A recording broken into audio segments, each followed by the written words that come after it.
우리 로마서 12장 2절 말씀 보겠습니다.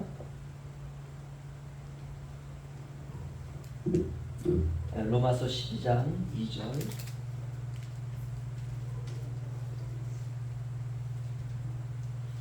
1절 2절 함께 한 목소리로 1절 2절 읽겠습니다. 시작. 그러므로 형제들아 내가 하나님의 모든 자비하심으로 너희를 권하노니 너희를 몸을 하나님이 기뻐하시는 거룩한 산제물로 드리라. 이는 너희가 드릴 영적 예배니라.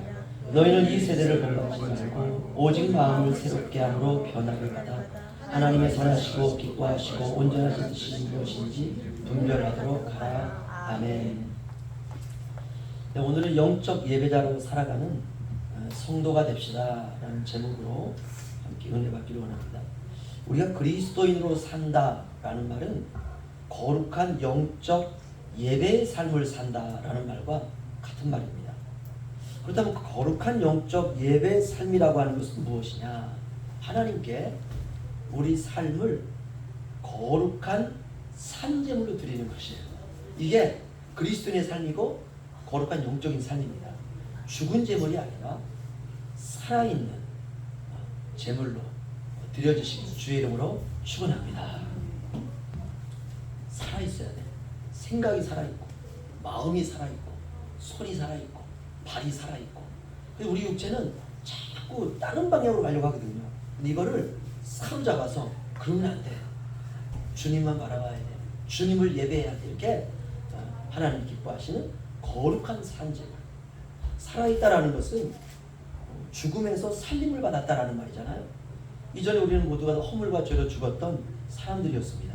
그런데 그 크신 하나님의 긍휼에 풍성하신 그 큰 사랑을 인하여 예수 그리스도의 십자가와 부활로 말미암아 죄로부터 해방되고 마귀로부터 해방되고 세상으로부터 해방되어서 죽었던 우리가 이제 살아남으로 말미암아 하나님의 살아있는 생명이 우리 안에 부어져서 옛것에 대하여 죽고 새 사람으로 살아가게 되는 것입니다.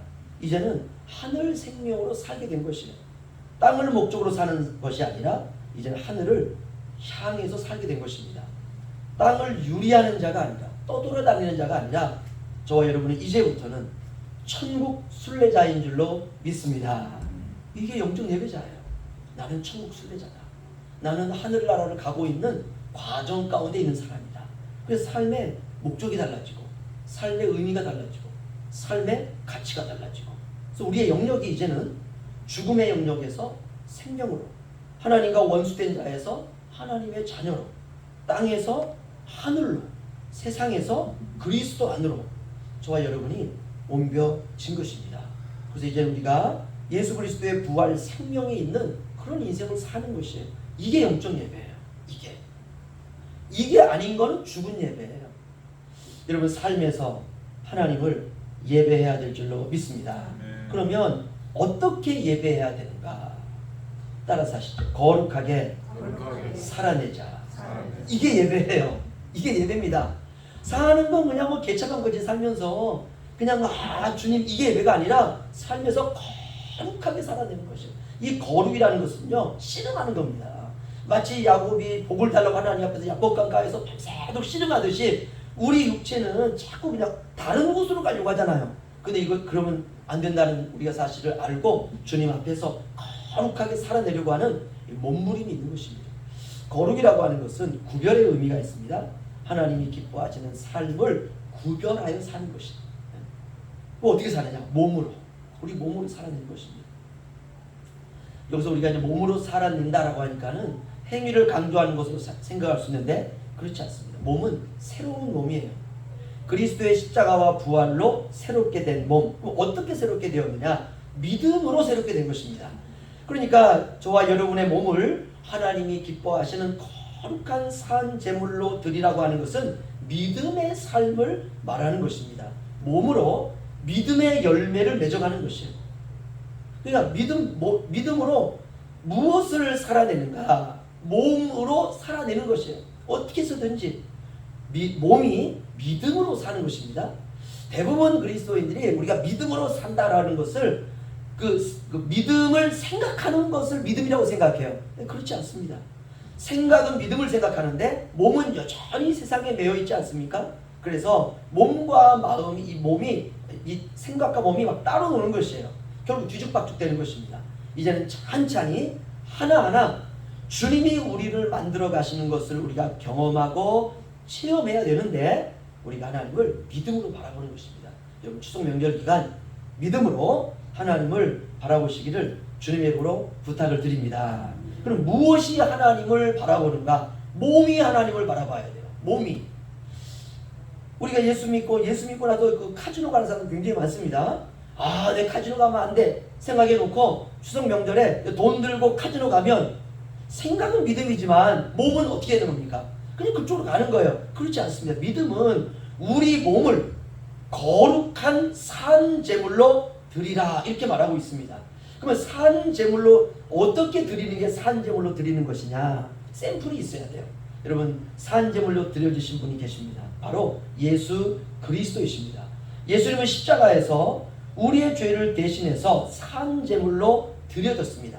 그래서 우리가 믿음으로 구원받은 것이에요. 그런데 사도 바울이 이제 구속함을 받은 우리에게 거룩한 산 제물이 되라 라고 말하고 있습니다.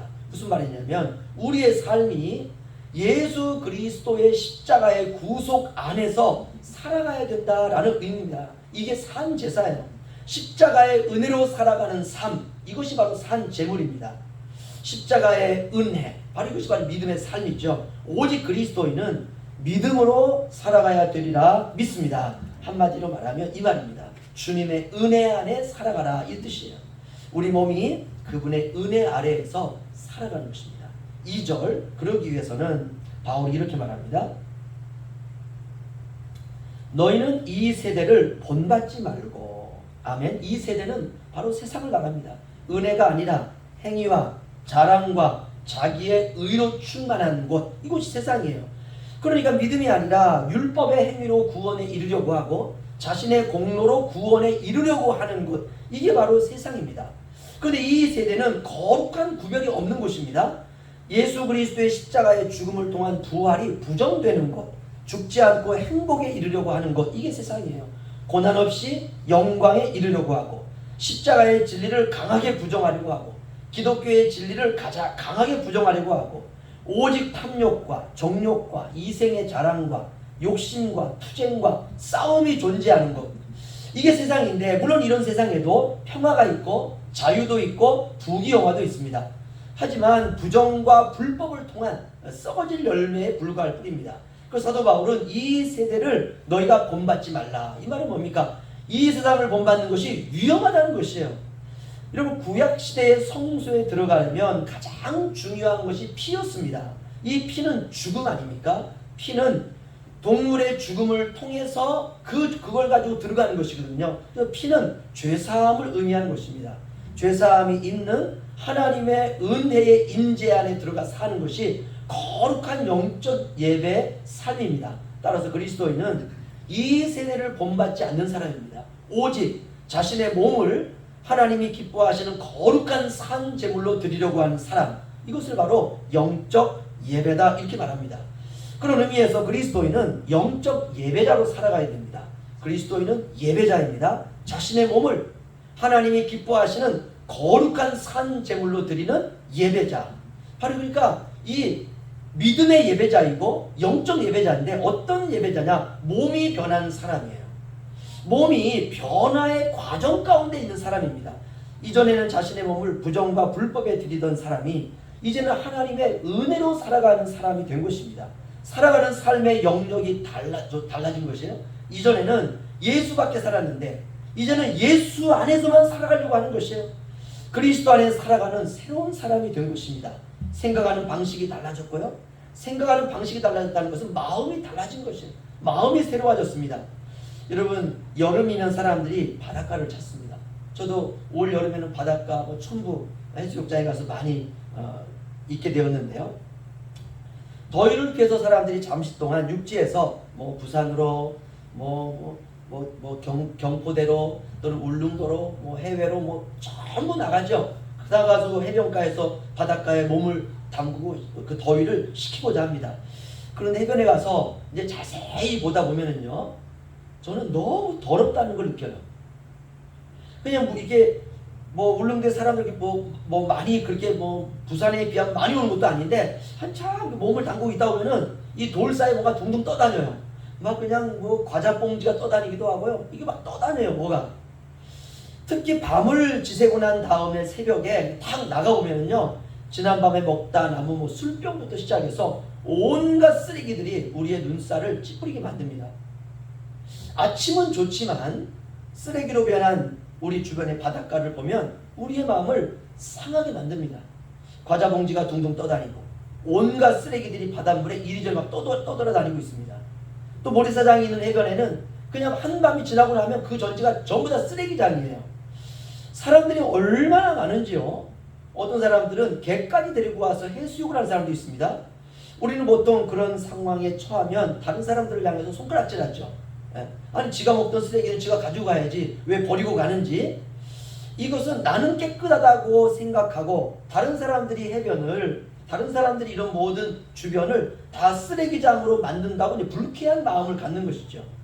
마찬가지로 우리의 영적인 삶에서도 우리의 삶을 불쾌하게 만들고 나를 기분 나쁘게 만드는 이유를 다른 사람들 때문이라고 생각합니다. 또한 내 주변이 악취가 나고 나를 슬프게 만들고 힘들게 만드는 모든 쓰레기들은 내가 아니라 다른 사람들의 것이라고 생각을 해요. 이게 우리의 자연스러운 생각이고 판단입니다. 늘 그렇게 살아왔어요. 이게 어느 정도 현실적으로 맞는 얘기인데요. 이런 또 정황들이 또 존재합니다. 그러나 과연 모든 문제의 근원이 내가 아니라 다른 사람들일까? 우리 주님이 이 부분에서 확실하게 우리에게 말씀해 주셨습니다. 마태복음 16장을 한번 가보시죠. 마태복음 16장 16절에서 20절 말씀이요.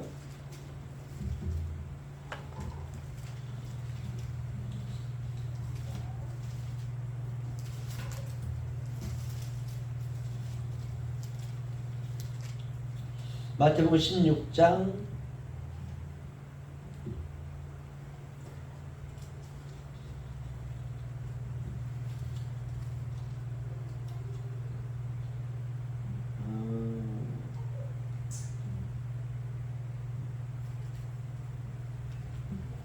누가복음 6장으로 가겠습니다. 누가복음 6장 누가복음 6장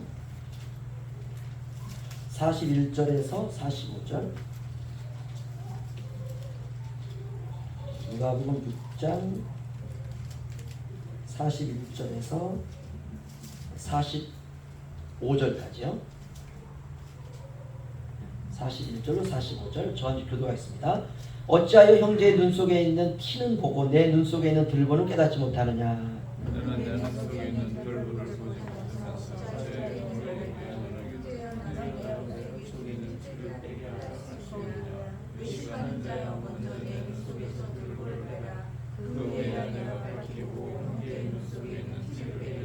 못된 열매 맺는 좋은 나무가 없고 또 좋은 열매 맺는 못된 나무가 없느니라. 나무는 각각 그 열매로 하나니 가시나무에서 다 함께요. 선한 사람은 마음에 쌓은 선에서 선을 내고 악한 자는 그 쌓은 안에서 악을 내느니 이는 마음에 가득한 것을 입으로 말함이니라. 아멘. 우리 주님은 오늘 우리에게 말씀합니다. 문제는 외부에 있지 않고 문제는 우리 자신에게 있다는 것이에요. 형제여 내 눈 속에 있는 티는 보고 그러니까 형제의 눈 속에 있는 티는 보고 내 눈 속에는 들보를 깨닫지 못하느냐. 우리는 거꾸로 생각하죠. 내 눈 속에는 티가 있다고 생각하고 다른 사람에게는 들보가 있다고 생각하고. 근데 주님은 그렇지 않다는 거예요. 네 눈에 들보가 있고 다른 사람 눈에 티가 있다. 사람은 자신에게서 나는 악취와 쓰레기에 대해서는 되게 관대합니다. 뭐 저부터 그래요. 그런데 다른 사람이 조금만 잘못하면 어떻습니까? 그냥 그것이 크게 보이지 않습니까? 문제는 다른 사람들의 악취와 죄와 쓰레기가 문제가 있다고 생각을 하는데 그런 생각이, 그런 태도가, 그런 삶의 방식이 사실은 주님께서 오늘 우리에게 진짜 더러운 쓰레기는 너희들 자신에게 있다는 것이에요. 따라서 분별한다. 이 세대를 너희가 분별하라. 로마서 12장에 여기서 분별하라 라고 하는 것은 육체의 세계에서도 그렇고 영적인 세계에서도 그렇고 그런 태도를 버리고 살아가라 이 말입니다.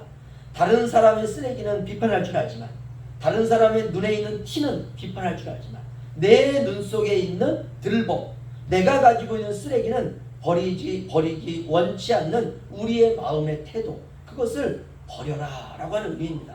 이것이 바로 이 세대를 본받지 않는 삶입니다.